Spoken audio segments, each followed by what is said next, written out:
সব দিন একরকম যায় না। কিছুদিন এমন আসে যখন সকাল থেকেই একটা আলসেমি চেপে বসে থাকে। মনটা চায় না কিছু করতে। গ্যাসের চুলা, মশলার ঝাঁঝ, রান্নার গরম ধোঁয়া সবকিছুই অসহ্য লাগে। কিন্তু পেট তো থেমে থাকে না। তার তো আবার টাইম টেবিল মেনে ক্ষুধা লাগে। তখন আমার একটাই রেস্কিউ প্ল্যান, খিচুড়ি। ঘরে থাকা চাল ডাল কিছু সবজি দিয়ে বসিয়ে দিলাম খিচুড়ি। করার মাঝেই মনে পড়লো ছাদে বেগুন গাছটায় কিছু বেগুন দেখেছিলাম।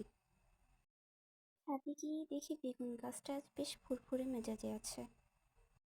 বেশ আশ্চর্য লাগে, নিজেদের লাগানো গাছ থেকে কিছু পেলে তার স্বাদ যেন একটু আলাদা হয়। হাত দিয়ে ছিঁড়ে এনেছি, এই আনন্দটাই তো আলাদা।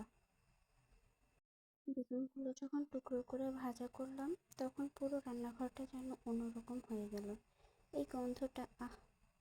বেগুন ভাজা আর খিচুড়ির গন্ধ মিলেমিশে যে কি শান্তি দেয়, সেটা শুধু জানে সে, যার দুপুরটা একটু ফাঁকি দিয়ে কেটে যায়। বেগুন ছিঁড়ে এনে টুকরো করে কেটে কাটলাম, হালকা মশলা মেখে একটু তেলে ভেজে নিলাম। ঘ্রাণটাই মন ভরে উঠল। এর সাথে গরম গরম ভাজা বেগুন যেন রান্না না করেও একটা ছোট উৎসব বেঁধে গেল দুপুরে। তখন এমন সামান্য জিনিসেই যে কত শান্তি লুকিয়ে থাকে, না বলে বোঝানো যায় না। এই ফাঁকিবাজি রান্নাটাও আসলে একটা শিল্প, একটা আত্মার শান্তি।